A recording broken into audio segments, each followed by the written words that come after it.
शासनाची भूमिका व उपाय योजना करणार आहात का? शासकीय कर्मचारी अधिकारी अनुसूचित जाती जमातीन कोट्यातून निवडून आलेले लोकप्रतिनिधी यांच्यावर बडतर्फीची कार्यवाही करून त्यांच्याकडनं लाभाची वसुली आपण करणार आहात का? माननीय सभापती महोदय, सन्माननीय सदस्य श्री अमित गोरखे यांनी अतिशय महत्त्वाच्या विषयावर या ठिकाणी सभागृहाचं लक्ष वेधलेलं आहे। ही वस्तुस्थिती आहे की नोव्हेंबर 26, 2024 ला माननीय सर्वोच्च न्यायालयाने एक निर्णय दिला आणि या निर्णयामध्ये त्यांनी हे स्पष्ट केलेलं आहे की शेड्यूल कास्टचं आरक्षण हे केवळ हिंदू, बौद्ध आणि सिख हेच घेऊ शकतात, इतर धर्मीय ते घेऊ शकत नाहीत।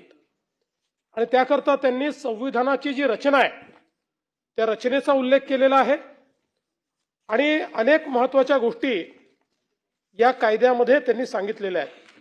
आणि म्हणून त्यांनी हे स्पष्टपणे म्हटलेलं आहे की provided that no person who professes religion different from Hindu in the bracket the Sikh the Buddhist religion shall be deemed to be member of schedule caste.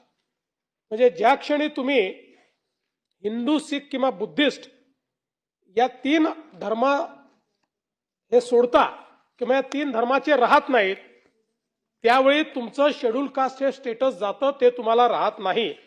आणि म्हणून यामध्ये फार स्पष्टपणे त्यांनी त्याची एक कारण मीमांसा देखील पुढे दिलेली आहे की त्यात त्यांनी सांगितलेलं आहे की we agree with the high court that when the appellant embraced Christianity in 1949, he lost the membership of Adi caste classifications.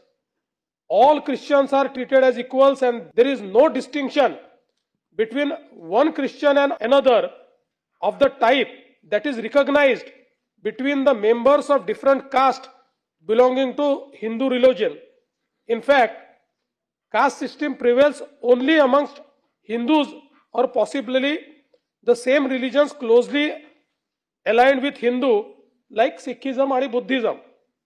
आणि म्हणून त्यांनी अतिशय स्पष्टपणे याच्या पुढे सांगितलेलं आहे की अशा प्रकारे जर शेड्यूल कास्टचं सर्टिफिकेट किंवा ते आरक्षण ज्यांनी घेतलेलं आहे किंवा जे घेऊ इच्छितात हे जर हिंदू, बौद्ध किंवा सिख या कम्युनिटीचे नसतील तर त्यांना तो आरक्षण घेण्याचा अधिकार असणार नाही।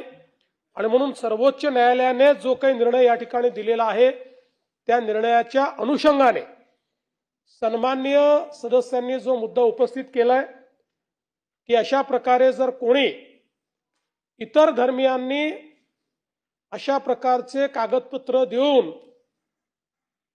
शेड्यूल कास्टचं आरक्षण घेतलेलं असेल तर त्यांचं व्हॅलिडिटी सर्टिफिकेट आणि कास्ट सर्टिफिकेट हे विहित प्रोसिजर प्रमाणे रद्द करण्यात येईल। कोणी जर या संदर्भात काही फायदे घेतले असतील, सरकारी नोकरी घेतली असेल तर त्यांचं प्रमाणपत्र रद्द झाल्यानंतर नियमानुसार त्याच्यावर कारवाई होईल। कोणी जर खोट्या सर्टिफिकेटच्या आधारावर किंवा अशा प्रकारे सर्टिफिकेट मिळवून त्या ठिकाणी निवडणूक लढवली असेल तर त्याही संदर्भात ते सर्टिफिकेट रद्द झाल्यानंतर त्यांची निवडणूक रद्द करण्याची या ठिकाणी कायद्यातच तरतूद आहे, त्यामुळे ते देखील केलं जाईल। आणि या संदर्भात आता गाडीवर मोबाईल नंबर नाही तर इमर्जन्सी QR कोड वापरा, जे तुम्हाला अडचणीच्या वेळी साथ देईल। बनवा व्हिडिओ, पाठवा व्हिडिओ, आम्ही तुमच्या न्याय हक्कासाठी लढा देऊ। ताज्या बातम्या व घडामोडींसाठी पाहत राहा फक्त महाराष्ट्र लाईव्ह न्यूज। आजच आमच्या चॅनलला सबस्क्राईब करा, शेअर करा, कमेंट करा आणि हो, बेल आयकॉन दबायला विसरू नका। जय महाराष्ट्र।